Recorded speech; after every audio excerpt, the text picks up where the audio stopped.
A pandemia me ensinou que o trivial é o mais importante. São essas coisas que de fato fazem falta e que eu aprendi que a falta delas traz muito incômodo.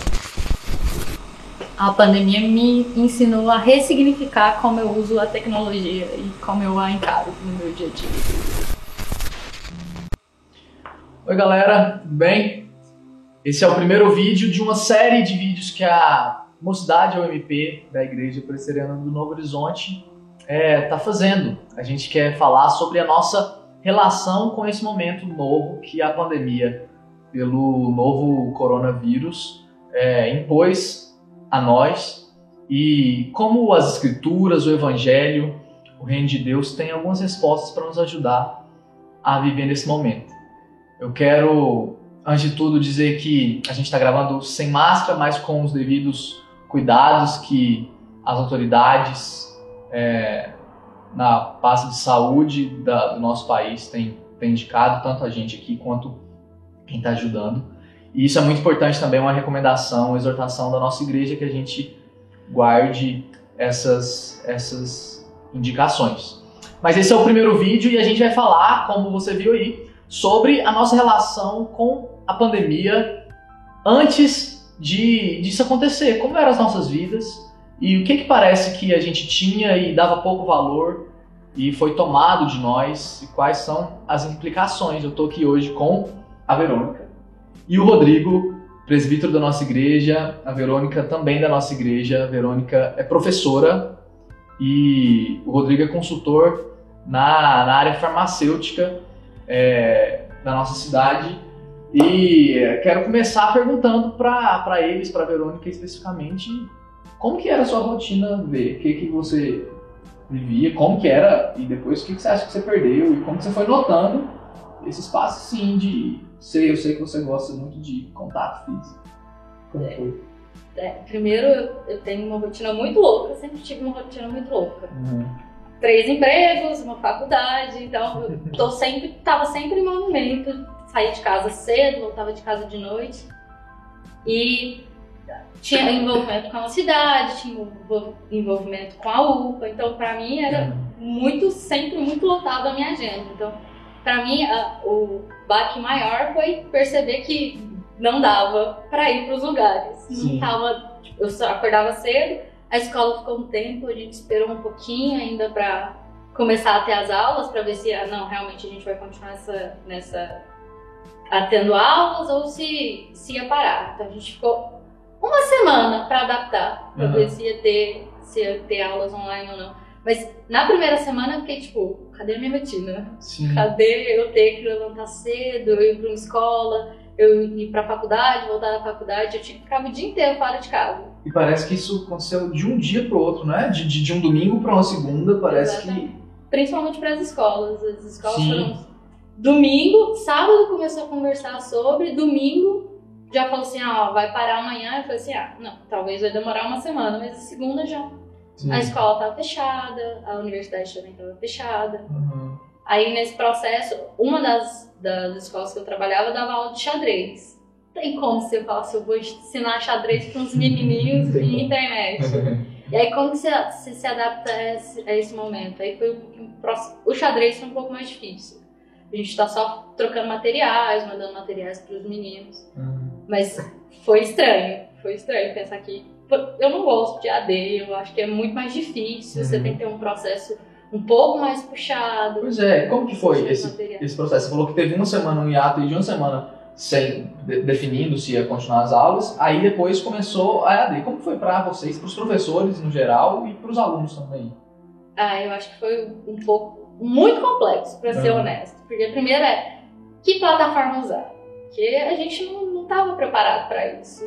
O professor não está preparado para... Por mais que a gente tivesse um sistema que era para postar material de vez em quando, não era um sistema para ter aula todos os dias. Sim. E aí o problema foi, quando a gente começou a usar uma plataforma, como que os meninos se adaptavam a isso? Como manter uma rotina de horário, sendo que os meninos não tinham que estar lá, mas ao mesmo tempo tinham que estar lá, presentes. Então, foi um pouco complexo. E produzir material, que foi a coisa mais difícil, porque Geralmente, lista eu passo pra gente poder responder juntos, pra eu ver os meninos fazendo. Só que como é que você faz isso via EAD?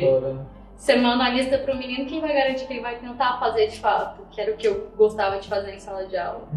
E também, por mais que você tente fazer uma aula dinâmica, a melhor forma possível, é chato ficar o dia inteiro, a manhã inteira, e na minha escola de ensino médio tem o contraturno. Então, de manhã e de tarde, na frente de um computador, assistindo uma aula que já é difícil para os meninos presencialmente. Agora, via internet, então...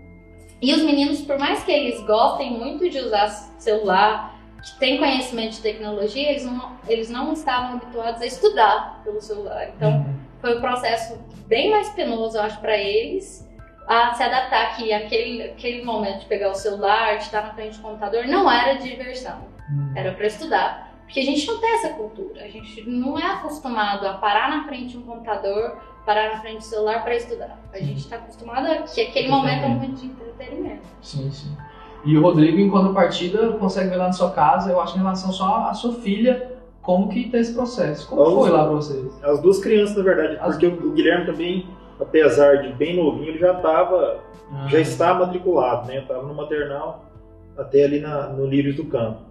E é o que mais impactou para mim, em termos de casa, foi realmente a presença constante das crianças. E como a gente mora num apartamento muito pequeno,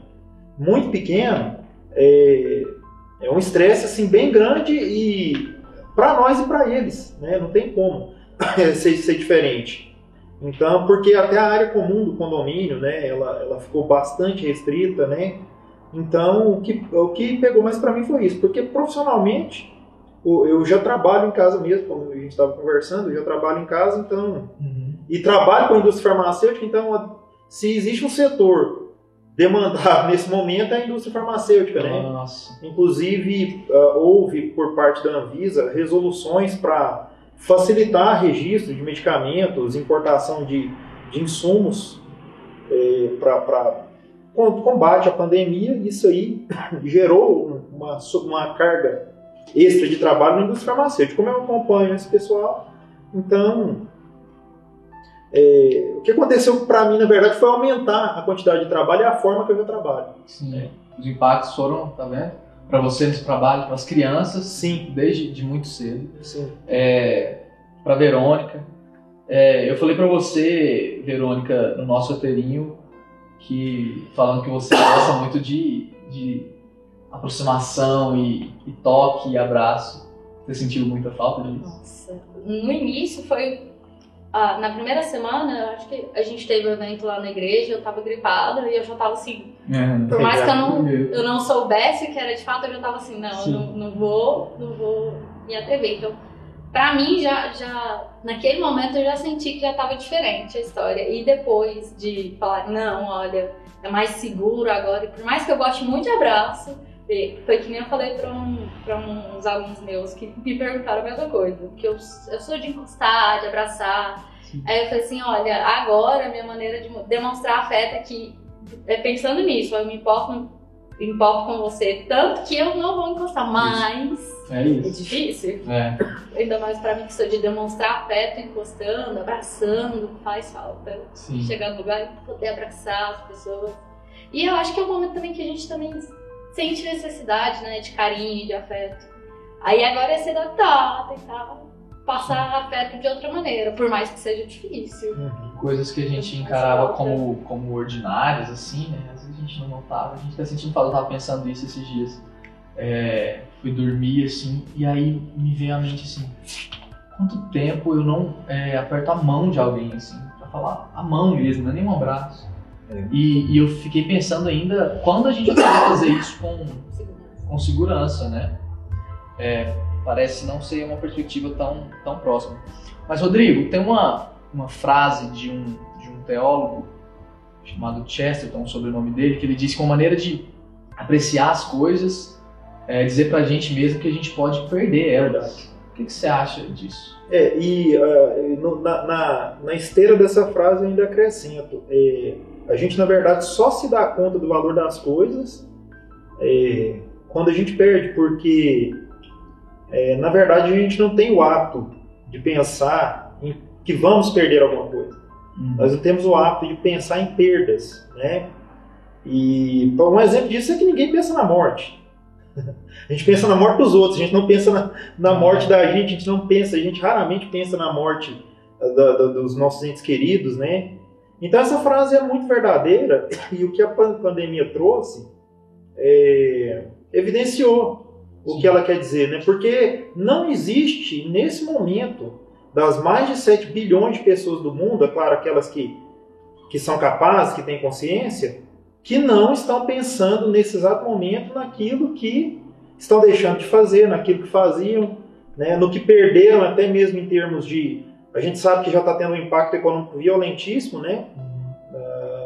Por mais que o que a maioria das pessoas tem, as pessoas não costumam ser satisfeitas com os empregos, com os salários, mas até isso perderam, com certeza, né? E até isso hoje, com certeza, valorizariam muito mais se tivessem de volta, não há dúvida disso. Interessante, né? Como que a gente não faz esse exercício, ele é muito, muito didático. Talvez uma das coisas que a gente perdeu, e na conversa com amigos, jovens, eles se queixam muito de ter perdido a oportunidade, como a Verônica falou, da proximidade, da comunhão, da amizade. E a gente percebe na Bíblia, eu já estou atropelando sua resposta aqui, a gente é condicionado e foi feito porque faz parte da nossa estrutura, sim, de quem a gente é. A comunhão, o que a Bíblia diz respeito a gente ser seres comunais assim, e também a nossa relação com Deus, e a gente foi feito para viver assim, a gente encontra propósito não em ser sozinho, sim, mas em ser junto. Como lidar com isso quando a gente tem agora tem sido forçado a não ficar tão perto, mas mais distante? Eu até, dentro disso que você falou, eu quero ler aqui um salmo bem curto, que é conhecido nosso, que é o Salmo 133. Por quê? O pastor Guilherme até tem enfatizado isso. A pandemia, ela causou e tem causado uma problemática muito grande para o cristianismo, porque é do cerne do cristianismo a reunião, a comunhão, a presença física. Tanto isso é verdade, que pessoas arriscaram suas vidas e perderam suas vidas ao longo da história da igreja, exatamente para que pudessem estar reunidas. Então, Império Romano, né, os países da Cortina de Ferro. Então, o que fazem? Localizam os locais de reunião, né? Por quê? Porque a pessoa sabe que é proibido, né? Em determinados lugares onde há perseguição, sabe que é proibido, mas é do cerne do cristianismo. Não é um acessório, né? Exatamente. Por quê? Porque Paulo também traz essa questão dos dons, né? E aí, a gente tentar fechar uma lista de dons... Não, Paulo traz várias listas, né? Então, e como é que os dons são exercitados? Ele cita o exemplo do corpo. Não tem como o ouvido estar lá no Japão e aí a mão está aqui, né? Então, eles precisam estar juntos. Então, o fato de estar separados fere de uma maneira muito grave essa questão do corpo. Salmo 133, muito conhecido nosso, diz o seguinte: como é bom e agradável viverem unidos os irmãos. É como o óleo precioso sobre a cabeça, o qual desce para a barba de Arão, e desce para a gola das suas vestes. É como o orvalho do Hermon, que desce sobre os montes de Sião. Ali ordena o Senhor a sua bênção e a vida para sempre. O que esse salmo está nos dizendo? Que existe uma categoria de bênçãos que é exclusiva do ajuntamento. Aqui esse ajuntamento, é claro que a gente sabe que está falando no contexto do templo, mas não há problema nenhum em a gente transportar isso para o tipo de comunhão que nós, enquanto cristãos, costumamos ter. Então, é ali, quer dizer, no ajuntamento, é que o Senhor ordena a sua bênção e a sua vida para sempre. E aí, esticando mais um pouquinho,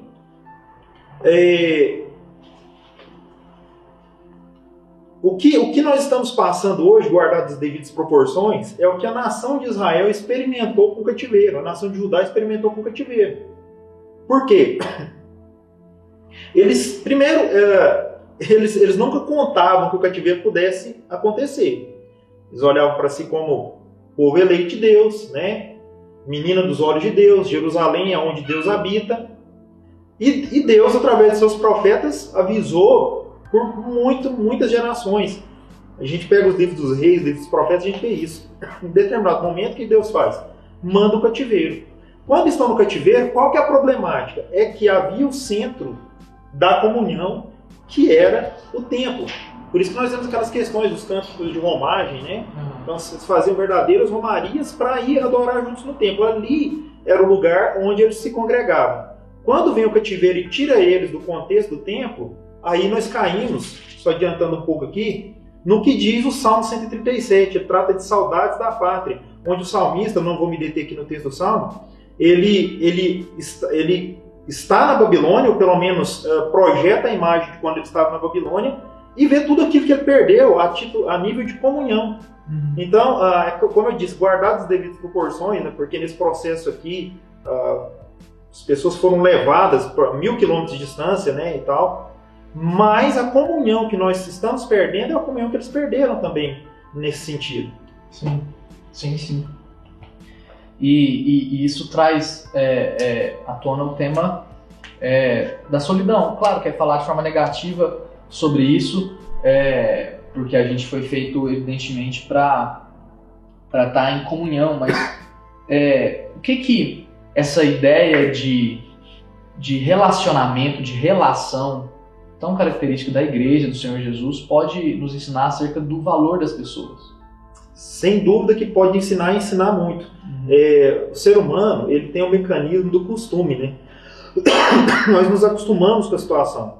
Então, a nível de comunhão, nós acabamos nos acostumando com as pessoas que nos rodeiam na comunhão do corpo de Cristo. E quando eu estou pegando aqui o ponto negativo do costume, porque é interessante você ter liberdade com o irmão, você ter intimidade, isso é interessante. Isso vem com o costume também. Você pega tanta intimidade que, né? Mas o lado negativo desse costume é que algo que a Bíblia trata, né, como algo extremamente precioso, o que há de mais precioso sobre a face da terra é a igreja do Senhor Jesus Cristo, né? Por ela, Jesus derramou o seu sangue. Então, nós não podemos nos dar o luxo, e fazemos isso, de simplesmente nos acostumar com a presença do irmão a ponto de que ela não faça diferença. A ponto de que o irmão simplesmente faça parte do mobiliário da igreja, né? Então, quando isso é tirado de nós como tem sido, eu acredito que uma das coisas que o Espírito Santo de Deus quer nos ensinar é o valor da presença daquele irmão que muitas vezes você mal cumprimenta, né? Ou cumprimenta de longe. Hoje eu tenho que cumprimentar de longe mesmo, não tem como, né? Eu acredito que nós estamos sendo levados a isso nesse momento, para quando as coisas se resolverem. Eu espero que sim. Sim. Para terminar, o que você falaria para quem está vendo a gente acerca desse momento onde a gente é privado da companhia e a gente se vê às vezes só com a nossa companhia? Qual que é a companhia definitiva que a gente deve procurar, inclusive para suprir essas necessidades da nossa alma? A diferença de solidão com solitude, que é onde a gente pode encontrar o Senhor e enfim. Bem, a primeira coisa é que ninguém mais tem a desculpa de não ter tempo, né, para ter os seus momentos de intimidade e de devocional com Deus. Se havia essa desculpa, ela não há mais. E isso é positivo, por quê? Porque nós somos incitados pela palavra de Deus a buscar a Deus no reponte do nosso lar, quando ninguém está vendo, quando ninguém está olhando, né? A nos debruçarmos sobre a palavra de Deus, a orarmos e a buscarmos a Deus. E diante de uma situação dessa, eu enxergo duas situações. A primeira é uma oportunidade. A oportunidade de quê? A oportunidade de realmente desenvolver uma vida devocional autêntica e de busca da presença de Deus. E, em segundo lugar, de como nós falamos aqui, de valorizar e de transformar toda a situação que aparentemente é negativa em algo positivo. Falando ainda da questão do exílio, o que aconteceu? A nação de Judá ela foi levada em cativeiro, e aí aquilo causou um grande problema, como fala aqui no Salmo 137, pela impossibilidade de se estar no templo. Mas o que foi gerado lá no cativeiro? Ali eles deram um jeito, eles começaram com a tal da sinagoga, que a gente não ouve falar no Antigo Testamento, mas já vê no Novo. Qual que é o contexto da sinagoga? Exatamente isso, era um povo que não tinha como estar no contexto do templo, por razões óbvias, eles estavam a 1000 quilômetros de distância do templo, mas acharam uma forma de se reunir. E o que a sinagoga acabou virando? Acabou virando alguns dos maiores, as sinagogas acabaram virando alguns dos maiores pontos de evangelismo da história da humanidade. Jesus prega na sinagoga, né? Ele pega o rolo, lá Lucas conta, e ele atribui aquela mensagem do ano aceitável do Senhor de Isaías a si mesmo, que era o verdadeiro. Paulo, quando ele vai de cidade em cidade, a primeira coisa que ele faz é ir nas sinagogas, né? Então, por quê? Se não tivesse havido aquela situação, é claro que Deus traz os seus meios, as suas formas, mas a gente não consegue imaginar como é que haveria sido essa expansão do Evangelho. E uma outra questão também, nós temos que tomar muito cuidado, nós precisamos sim valorizar aquilo que nós perdemos, mas existe o perigo de, eu não tenho uma palavra melhor que isso, daquele saudosismo doentio, né? Eu vou dar um exemplo aqui, eu gosto muito de futebol, então assim, quando eu lembro de 20 anos, 25 anos atrás, para mim todo mundo daquela época era melhor que hoje. Alguns realmente eram, mas outros faz parte do meu saudosismo, né? Por que eu falo isso? Nós, quando padecemos do saudosismo, nós não olhamos para frente, nós não conseguimos enxergar a oportunidade. Tem um poema que foi parte muito famoso na literatura brasileira, foi parte do romantismo brasileiro, que chama Canção do Exílio. Olha, estou falando de exílio mais uma vez, de Gonçalves Dias. O que ele fala? Ele começa falando o seguinte: minha terra tem palmeiras onde canta o sabiá, as aves que aqui gorjeiam não gorjeiam como lá. Ele estava em Portugal escrevendo, falando delícias da terra dele, que era no Maranhão. Só que tem uma questão aí, estava certo, ele tem que exaltar a terra dele, exaltar aquilo que ele vivia, sim. Só que o sabiá da palmeira não canta, né? Provavelmente ele tinha oportunidades lá em Portugal que ele não tinha no Maranhão. Então, é importante a gente olhar para aquilo que a gente perdeu e valorizar, mas sem ficar enterrado no passado que muitas vezes também não existiu. Porque nós já éramos, em muitos aspectos, relapsos. Nós não estávamos com aquela bola toda. Agora nós temos a oportunidade de redefinir isso aí. É isso que a gente precisa se atentar. Ótimo, muito bom. Muito bom. Verônica, e você? Como você tem lidado com não poder se aproximar das pessoas? Só para a gente ouvir um pouco mais. Isso é uma oportunidade também de descobrir outras formas de demonstrar afeto, carinho e que as pessoas importam. Como que você faz isso e acha que a gente pode fazer isso? É difícil, né? A gente tem agora a tecnologia, né, a nosso favor, que pode manter a gente perto. Tem os grupos, as videochamadas. Por mais que eu não seja uma pessoa muito ligada à tecnologia, às vezes, por mais que nem eu disse, a gente vê mais como um momento de entretenimento, mas esse momento é um momento de... É a ferramenta que a gente tem para estar perto, para estar próximo, mostrar para as pessoas, pelo menos de vez em quando. Por exemplo, eu não gosto muito não sou uma pessoa de ficar conversando no WhatsApp, mas aí de vez em quando eu mando mensagem, poxa, eu tô aqui, tá? Eu não sou a pessoa do intencionalmente, WhatsApp. né? Eu não sou a pessoa do WhatsApp, você não vai me ver aqui sempre, mas se precisar, eu tô aqui. Uma disciplina pra gente se ajudar, né? Pra gente se lembrar. Pra lembrar que a gente não tem mais o contato, e as pessoas estão aí, as amizades estão aí, as pessoas também estão passando por dificuldades. Esse momento é um momento bem complicado para quem não estava acostumado a se manter, principalmente no isolamento social, que a grande parte dos meus amigos estão em isolamento social. Então, para essas pessoas, pelo menos falar, olha, eu tô aqui. Eu não sou essa pessoa do WhatsApp, mas se você precisar, eu tô aqui. Que bom. Gente, obrigado. Eu que agradeço. Obrigado também você que assistiu. A gente tem mais 2 vídeos pra gente seguir em 3 passos essa jornada de entender a nossa relação com a pandemia. Deus te abençoe e até a próxima. Valeu.